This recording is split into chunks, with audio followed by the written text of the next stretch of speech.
Hello, film fans. It's not been a while. This episode's still coming out in the right week, just not on the right day. This is again Chatting Script with Luke Pickett. It's a very good job that I changed the name from Movie Mondays, because this is not coming out on a Monday. Well, lie to you, it's been a hectic few weeks. If you've heard me say on other pods, I was doing a tour, and I was pretty much ill for the entire thing. I'm still a bit ill. Long story short, I had the flu for like the first week, or at least I was coming down off the back of a flu, so I wasn't like contagious. And then I had about 5 days of feeling okay, and then I'm pretty sure, like I haven't been able to speak to my GP because of the tour and their opening hours are terrible. But sorry NHS, but it's true. I'm pretty sure it's acute bronchitis, and there is nothing cute about it.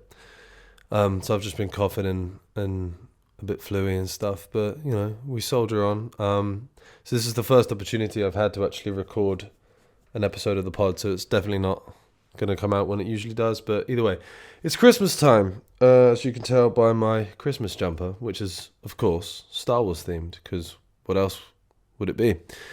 And we're going to do the best Christmas film of all the Christmas films, with the fantastic Bruce Willis, who very sadly recently was, I say recently, I think it was like a year ago maybe, he was diagnosed with, is it aphasia? Sorry, there's going to be a fair amount of coughing and all that shit happening during this episode, but like I said, I'm ill.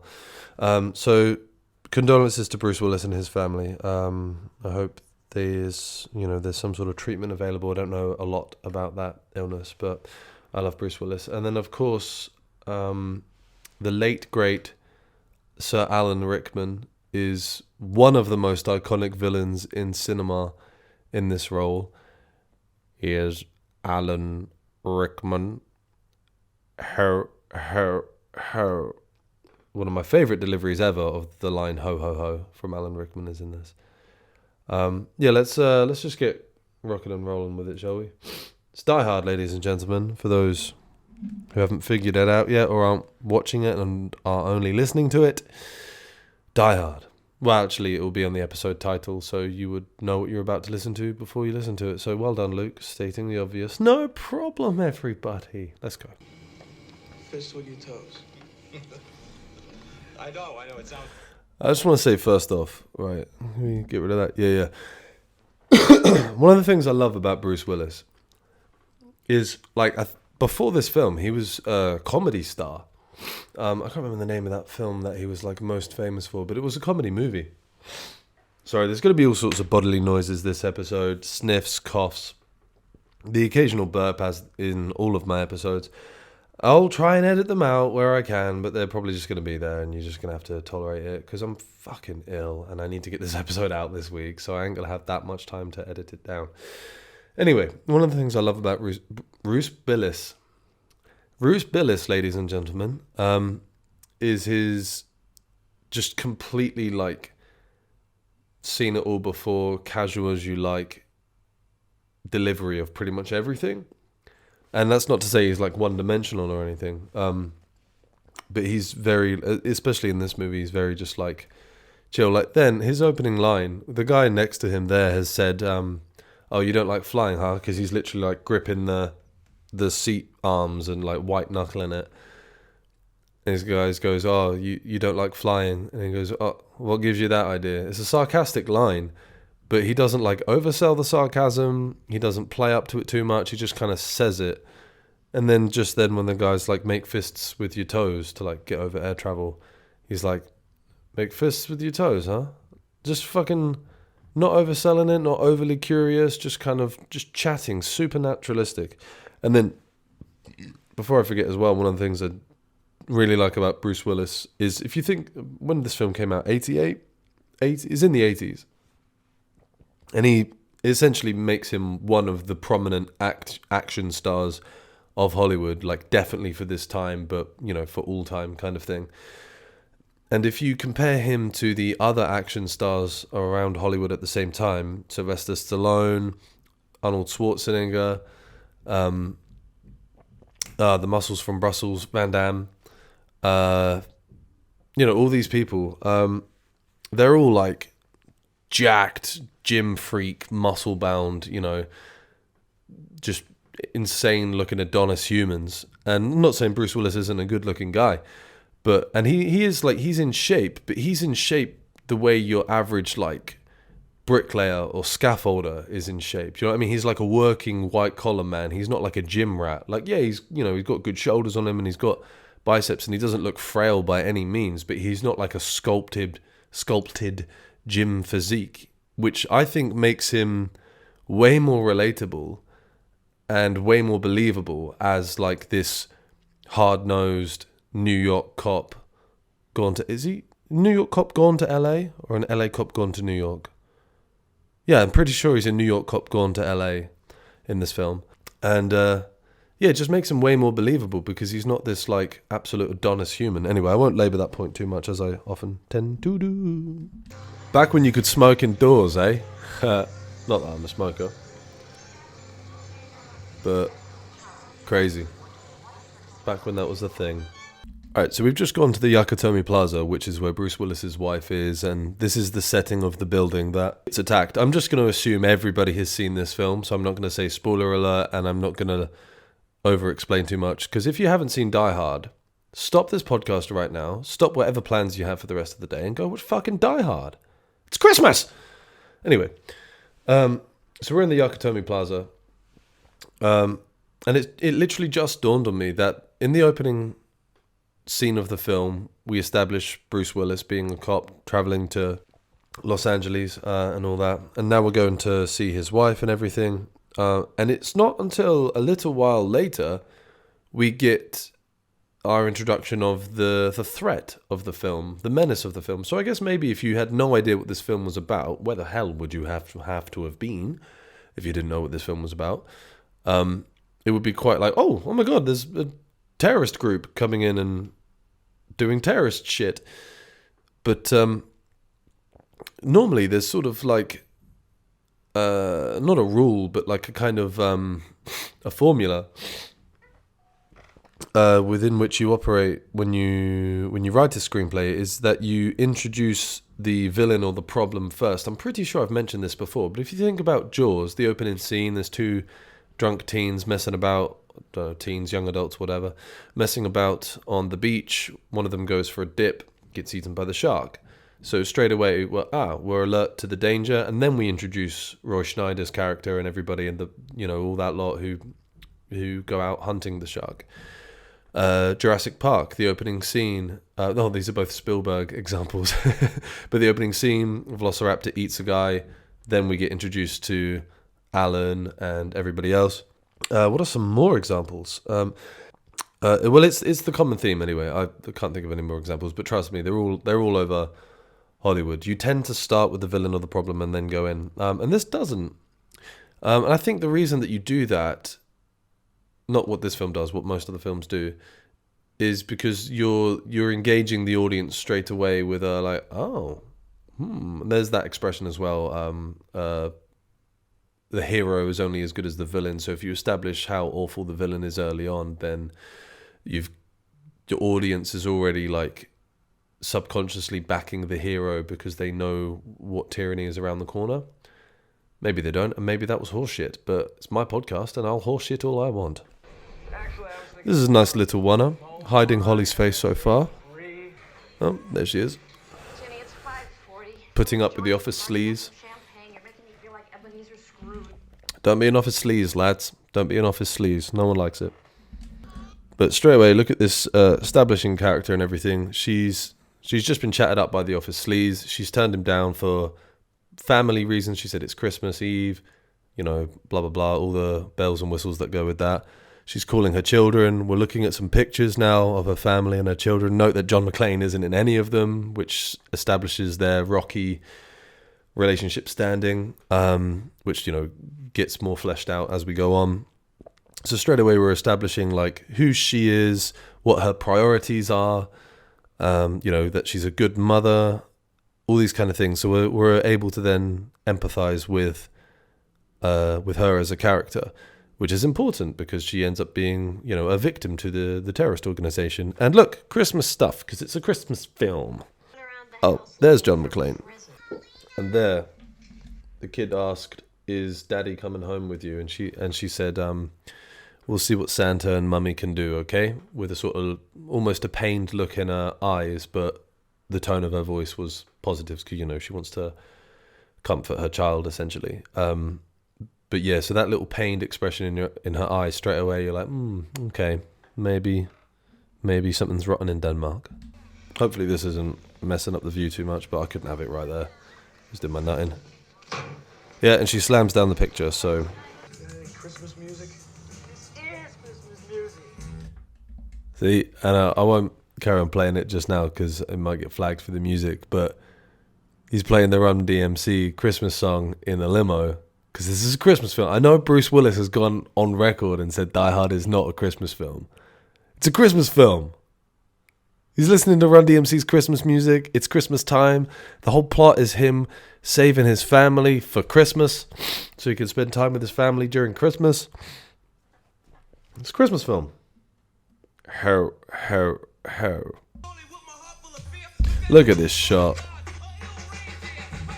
Let me pause it now just in case the music. But look at this shot. Look at this stunning. Like, I can't remember specifically if this film is like, really, really up there in terms of like its cinematography and stuff. Maybe not in the same way something like the latest Blade Runner or anything by Denis Villeneuve, however you say his name. Sorry, Dennis. Yeah, but like, look at that shot. Look at that shot. I love 80s action movies. They're so good. Like 70s and 80s stuff, like the Lethal Weapon movies. I know Mel Gibson's a bit problematic, but like the Lethal Weapon movies, if you put that to the side, amazing. I grew up watching them. Like my parents were into them, so I grew up watching a lot of like these old school action movies, and they're fantastic. That was a really lovely, tender moment then. Like, look at the expression on her face as she sees John. Look at him. He's like, "Aw, that's the woman I married." And she's like, "You came for Christmas." Very nice, very tender. And the music sort of twinkles in as well. Lovely. See, so now we get our first glimpse of the villains, right? Alan Rickman. I'm going to work on this throughout the whole podcast, right? I've never given an Alan Rickman impression a go, but my name is Alan Rickman. It's not very good. We'll work on it. Maybe I'll watch the Harry Potters and get more familiar with him. Anyway, so we've had that nice, we've introduced John McClane, we've introduced Holly, then we've had their reunion, and it's all very sweet and tender, establishing the Nakatomi Plaza, and that he's a hard-nosed cop, etc., etc. So all that sort of groundwork for the who's who on the, like, good Team Christmas, is all done. Now we get our first glimpse at the villains, and it's a truck that looks very ominous, silhouetted by the setting sun going down there. So you could interpret the setting sun as light leaving and darkness, foreboding, or darkness entering. Exit light, enter night. For all my Metallica fans out there, I just butchered Enter Sandman for you. You're welcome. It's Christmas. Don't say I don't do anything for you. But yeah, this truck silhouetted like that, and then the music got very dark and ominous. Can I play it? So that's the first and a little product placement of the McDonald's M. Wow, that hasn't changed since the 80s. Jesus. Yeah, so straight away based on that music that we're about to meet the bad guys. I had to take off that Christmas jumper. Yeah, it was just roasting me. I think the heating's on like max. Even though I was wearing shorts, I'm like, I was sweating, and no one wants a sweaty podcast host, so there we go. Everywhere they go, they're hounded by these, like, happy couples, and, like, when he was at the airport, that woman jumped into a fella's arms, and someone's just bundled in there, and, yeah, I guess just reinforcing their schism. Tool reference. I've just realised that John McClane is now in... Let's get a better... There we go. He's now in the iconic outfit, which he will remain in for the rest of the film. The vest and no shoes and all that. Look at them. As soon as... Alright, I love like when a film sets up the villain who like really knows, or the villains that really know what they're doing, right? So the two walk into the lobby, they're chatting just like basketball stuff to basically like a cover of innocence, so the security guard isn't like, who are these shifty guys coming in? They're just being sort of boisterous lads, really. And then gets shot, the guy jumps over the counter, starts doing his tech stuff. And then the guy with long blonde hair goes around the corner, throws a little, or rolls a little flashbang, blinds the other security guard, bang, bang, bang, he's done. This truck backs up. As soon as the door opens, all these guys pour out. They're just efficient, doing their stuff. It's very, very good. Also, I wanted to say as well, but probably about this film, with the whole it being a skyscraper, you know, the Nakatomi Plaza. This film has influenced so many films within the action genre in that format, having the skyscraper. Like, I haven't seen the Dwayne Johnson movie Skyscraper, but I'm pretty sure that is just basically Die Hard with Dwayne Johnson. Jane Donson. And you've also got Dredd, the Carl Urban one that came out in the 2000 teens. I want to say maybe 2013, something like that. That's pretty good, as Dredd movies go. The Raid, the first one, where they literally raid a like a tower block. You know, that's probably the more different of the examples I've given, but it's still undoubtedly influenced by this movie. What a pinnacle of cinema, or maybe a cornerstone. And there is Alan Rickman. I love this as well. So you got the villain doing his stuff, and he's just humming Christmas music to himself, which says two things. One, it makes him look a bit sinister, you know, because they're doing diabolical shit, and he's just in a happy mood about it all. But then also it shows like he's so in his element. He really knows what he's doing. He can do this stuff in his sleep, probably. That's a great shot. He was just stood there sort of double checking all the coast was clear. Now he's turning around, walking down the hallway, sinister music playing. Just a nice shot. He's counting in German, shows us that these guys are foreign. What I love about this as well is there's pace to everything that they're doing. No one's dragging their feet. No one's looking lost. Everyone's just like, we've got a job to do, let's do it. Like they're like tunnel visioned in on it, and it just gives it that like they're a well-oiled machine kind of thing, you know? They're all just like getting it done. There's a lot of... This film is really, really well written, like, if you didn't know. But just then, like, you know, they're talking on the phone. So there's been established early on between them two that the limo driver, Argyle, and John McClane, this is, that he can call him and he'll wait down in the garage to see, you know, if he needs him to take him to a hotel or whatever. So we know that that's set up as a kind of safety net. And then these guys come in and they cut the terrorists. They come in and they cut the phone lines while John McClane's on the phone to Argyle. And then so then as an audience member, you might be like, oh, well, why doesn't he try and call John McClane back? You know, you sort of ask questions and rationalize logically, what would you do?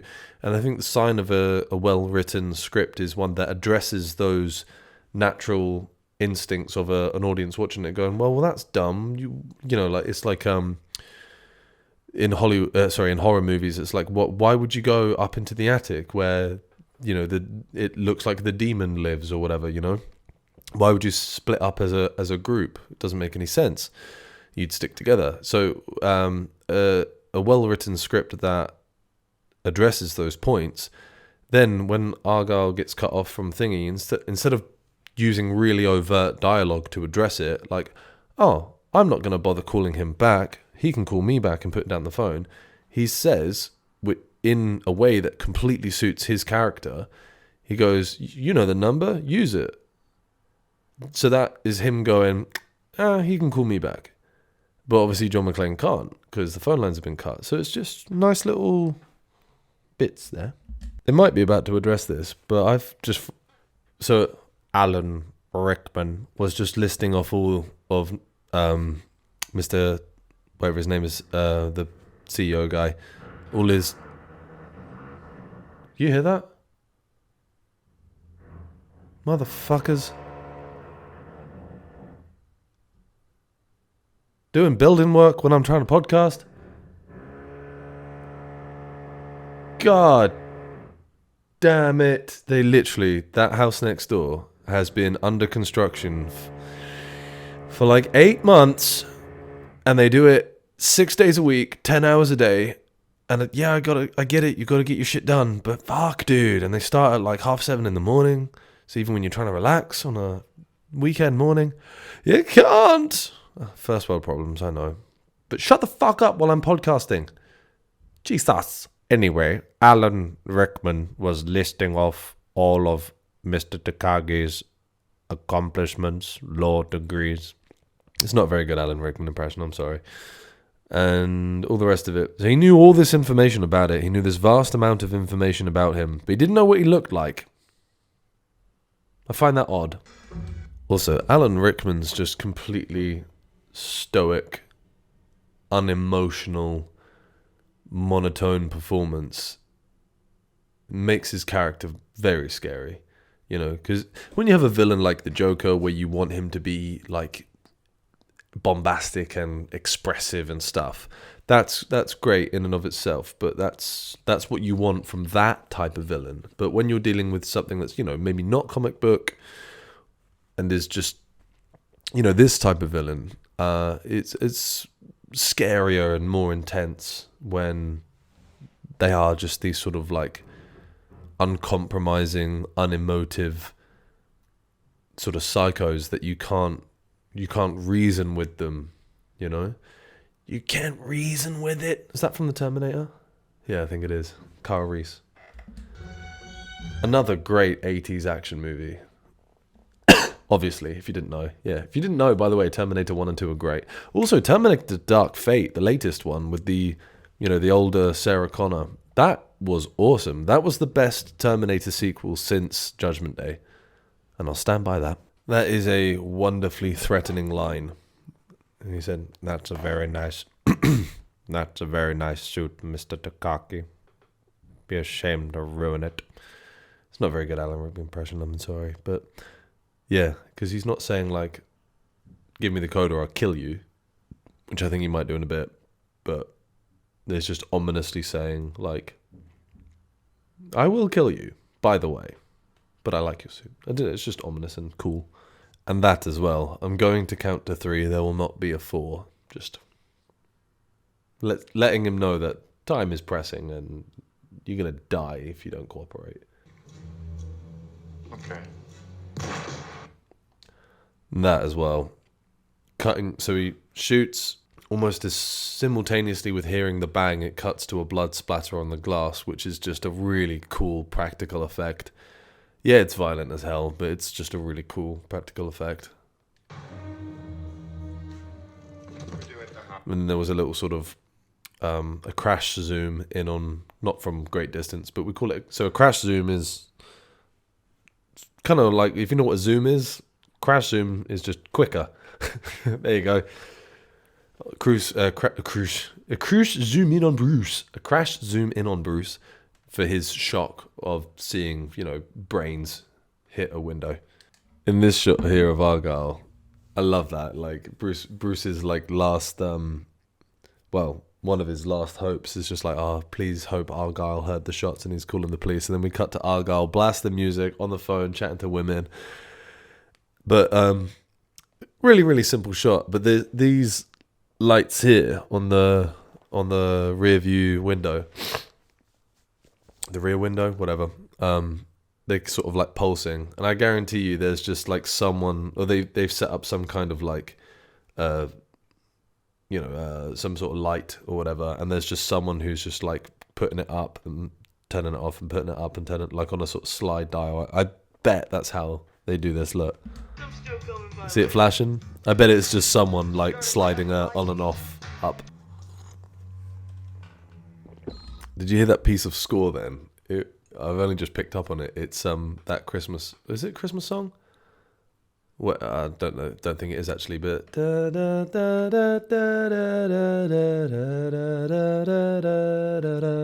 that Beethoven? Whatever it is, but they've done it in like a really somber minor key, so it's like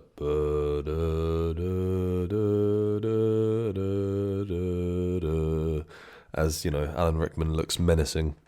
It's called Ode to Joy, except they've made it like Ode to Pain. One of my favorite things that John McClane does in this is just like talk to himself a lot, because you know he is isolated and alone through a lot of this film. So he's just like stormed into this room going, "Why the fuck didn't you stop them, John?" As in like save Mr. Words, save the geezer, right? Who got his head blown off. And then he goes, "Because then you'd be dead too, asshole." Like he's just like having this back and forth argument with himself.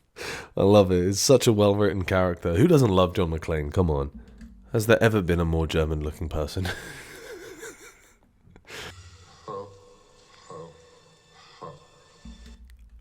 I love his delivery of that line.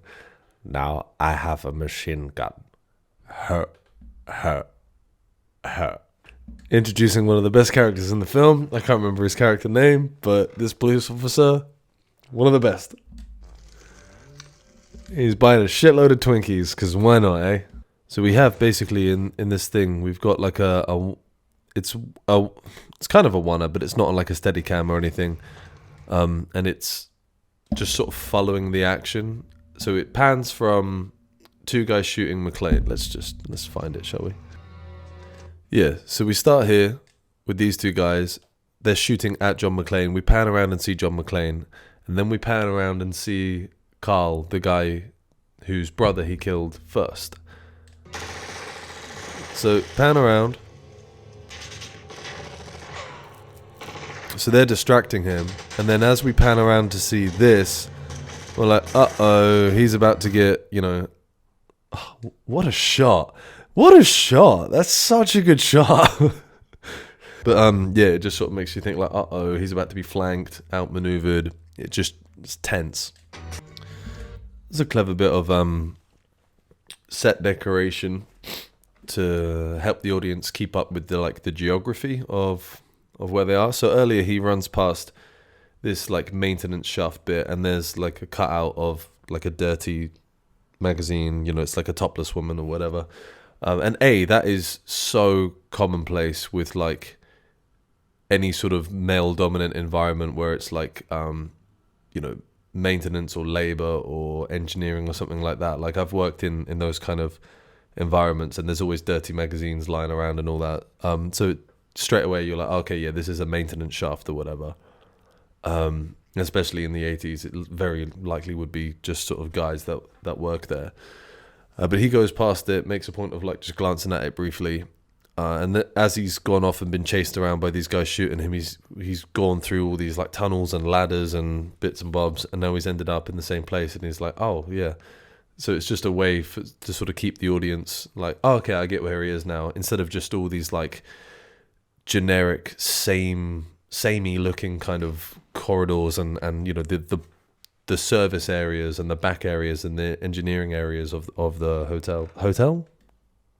Skyscraper, whatever it is, who cares?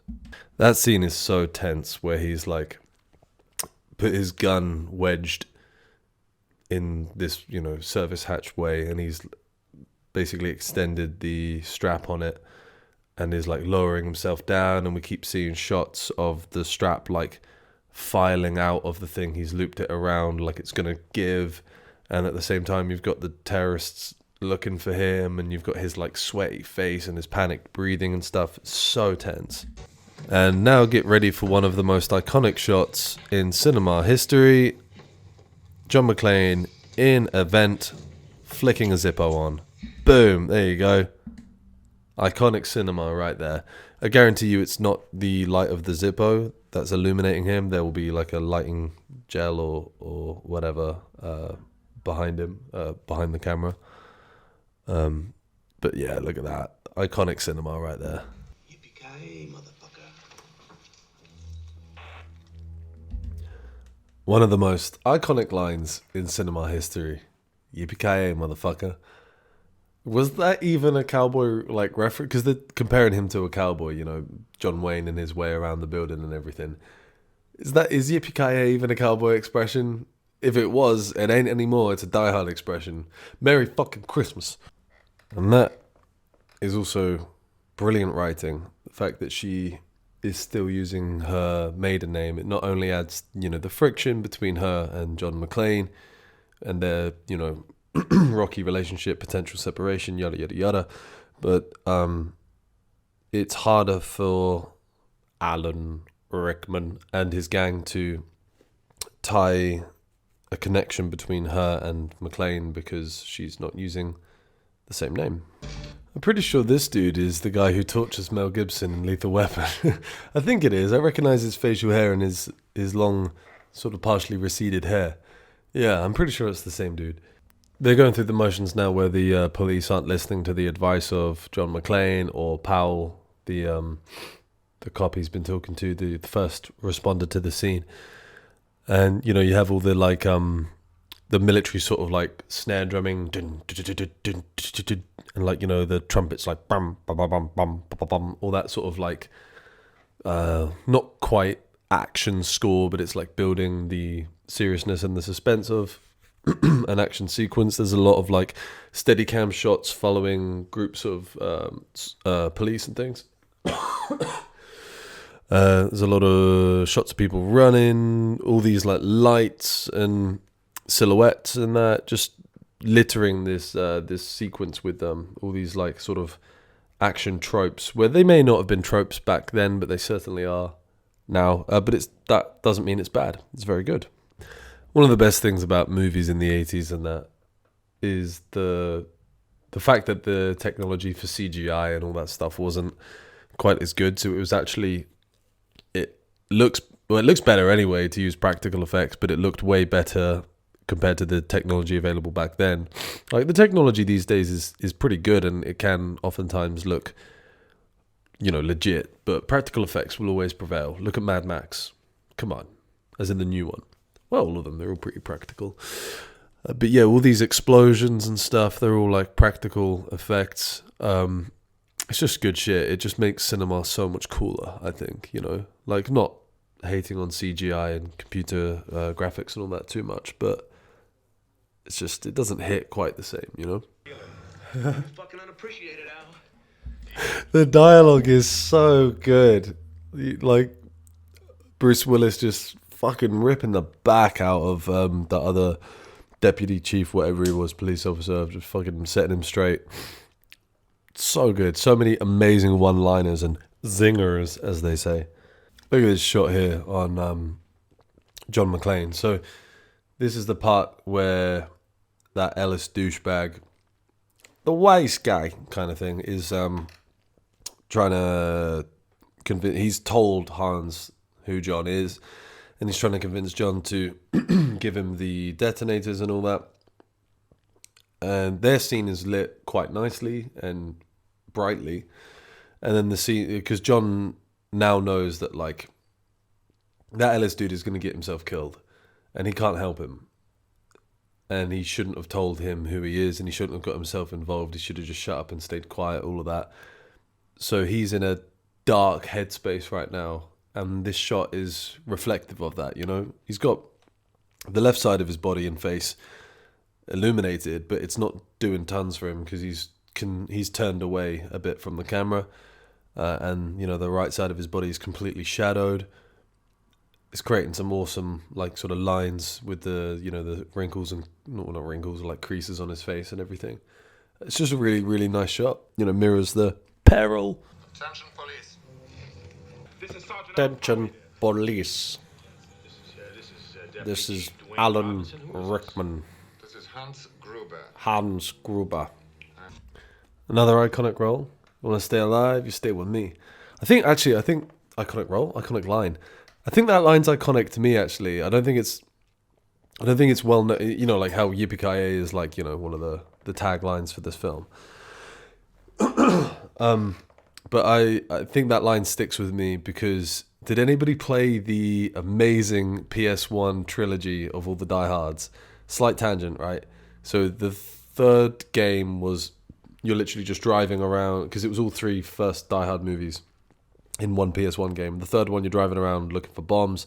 The second one was like a Time Crisis style shooter through the airport. But the first one was the best one, because you were literally like, what do they call it? It's not first person when it's like third person. There you go.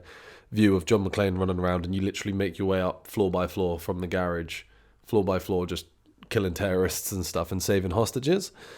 And it was an incredible game, and I would love a remaster of it. But the whole game was littered with John McClane taglines. So like because you start with like a pistol or something, and you pick up guns as you go. So like when you pick up a machine gun or something, he'll literally go, ho ho ho, I got a machine gun. And when you save a hostage, he goes, you want to stay alive? You stay with me. So like, yeah, some of the tags are just like stuck in my head because of that game.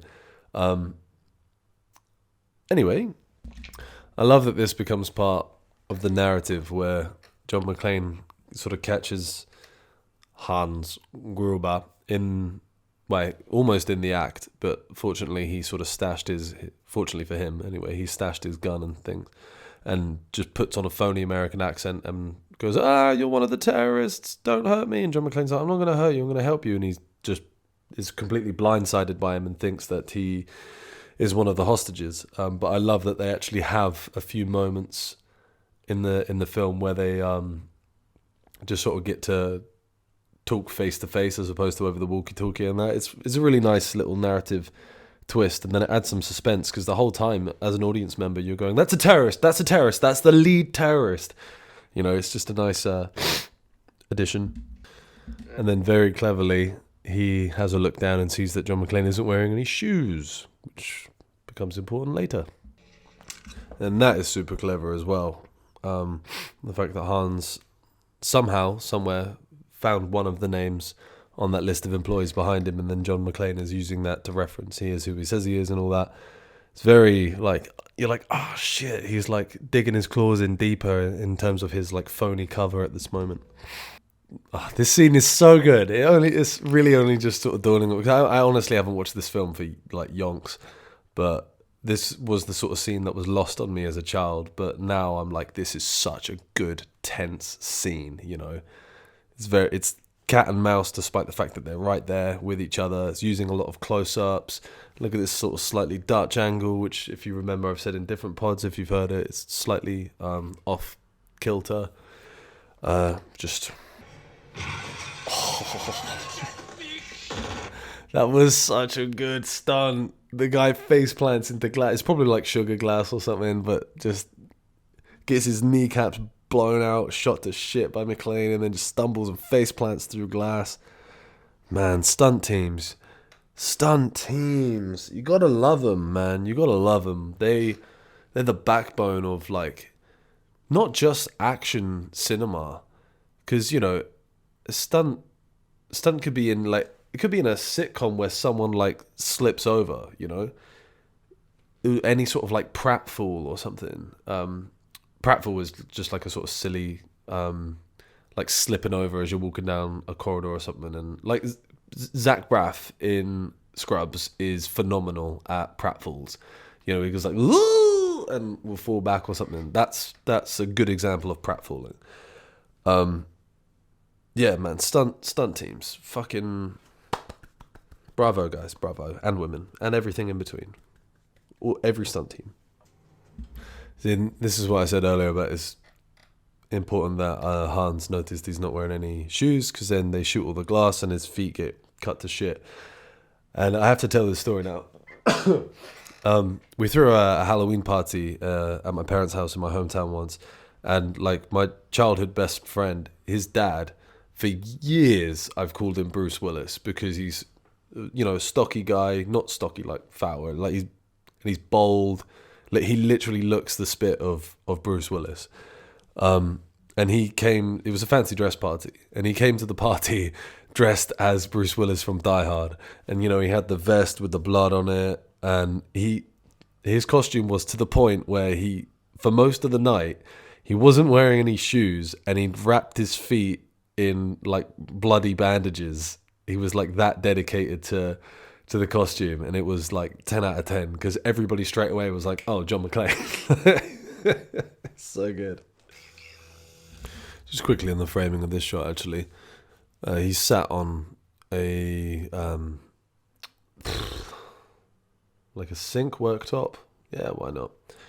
Taking the glass out of his feet, running his feet under the tap, all that. But just simply having the camera lower down, looking angled up, looking at him, just helps the audience realize that he is sat on the counter. And then, the running of the tap and everything, you're like, okay, yeah, he sat on the kitchen sink. Yeah, that's all I wanted to say. Just like simple framing, just like, instead of having to constantly establish where you are, you can just use a few tricks and setups and shots like that to establish it for the audience. It's just really shit hot filmmaking. Simple shit done well. So that Ode to Joy, that came back a minute ago, and it's like somber, monotone score. And now that they finally got the vault open, it's back in its original form, which is a lot more joyous. Just really, really good use of score.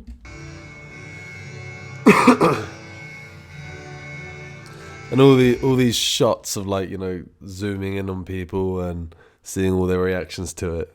Cool moment. Great performance there from Bruce Willis. Using the walkie-talkie to speak to Powell to basically get him to relay a message to his wife that he should have been a better husband, etc., etc. But he gets like a single tear streaking down his cheek. He gets the the emotion and the croakiness in his voice, like when someone cries and their voice starts to go, like he's getting all that in there. You can see the tears welling up in his eyes. Bruce Willis is such an underrated actor. Like, he's so much more than just an action star. He's a fucking great actor. God damn. Yippee-ki-yay. A good old-fashioned punch-up. Give me the old 1-2 buckle my shoe. Again, great writing. Like, the inclusion, of the news team, and they're pestering and they're figuring stuff out and things. They have no idea what they're figuring out in terms of finding out who John McClane is and all of that. But they did it, and they have no idea what the repercussions of that are. They're just focused on the news story. But the repercussions are, because they're all watching the news, they see him interviewing John McClane's children, and then he puts the dots together and then realizes Holly Gennaro is actually Holly McClane. And now he has a bargaining tool over John McClane. So just brilliant writing, because like there was points even on this rewatch where I was like, why do we care about this news team? Like, what is the importance? And it ends up being like a massive linchpin. Just really well written script. Such a solid script. Oh, I fucking love Alan Rickman, man. Oh, he just went for a karate chop. Let's rewind, shall we? This fight was really good up till then. Yeah, look. Okay, he just kicks John into the stairs. And his follow-up move is to come in swinging with a karate chop. Look at this. Hey-ya! That's the only shit thing I've seen in this entire movie. Yeah! One of the things I love about this film is the whole second half of it, or maybe even more than that, it's just fucking relentless. Like, there's a few moments where John McClane gets a quiet moment to himself and, has a little radio call with Powell and all that. But, like, it's fucking relentless, man. Like, he just had to beat him up with the long blonde hair guy. Then he had to run up to the roof, shoot a terrorist on the way, tell everybody that it's about to blow to get the hell downstairs. They don't believe him. He starts spraying shots in the air to scare everybody back downstairs. It's for their own good. And then the FBI think he's a terrorist, so they start shooting at him. They're shooting at him now. And then, like, his way to get out of that is to pull out fucking fire hose, and he's going to use that to, like, abseil down the side of the building. It's just things happen. It's such a good film. And then, bam! You see that for a fucking action shot. And see, it still doesn't stop. He's still potentially going to die. That's one of the best things this film does. But just to sort of further my point a minute ago about like stuff just happening, is it's always upping the stakes of making it worse. Oh, what was the pod I was doing? It was the one on Star Wars Andor, which is amazing, by the way. About when they go into the prison and it's like, yeah, so you're in prison, but then the prison's really bad because of X, and then it's actually worse than you thought because of Y, and then it's actually worse than that because of Z, and it goes on and on and on and making it worse and worse and worse and worse and worse. And this film does that. It's like every time you think John McClane is like getting an advantage, there's a setback, and then there's a setback, and then there's a setback. Like when he's being chased, you know, the scene I was analysed really early on where the two guys were shooting him from one way, we panned around, see John, then we pan around again and see Carl up on the roof, and he's gonna get ambushed and that. And then like they go from chasing him through all these places, and then he ends up in an elevator shaft, and then he has to go from there into like a vent, and then they're shooting at the vent, and like it's one thing after another. There's no like easy outs. He always has to just like fight blood, sweat and tears and white knuckle just to try and get any sort of salvation or safety. It's just, yeah, it's really good shit. A classic awkward hero and villain laugh at each other. Probably so awkward to film from an acting perspective. Iconic shot. The iconic shot of Hans, or Alan Rickman, falling away in slow-mo. Look at the terror on his face. Iconic shot. 9! Splat. Like dropping a fucking egg. Except I don't do that because I'm vegan. He's looking more longingly and lovingly at Paul than he was his wife.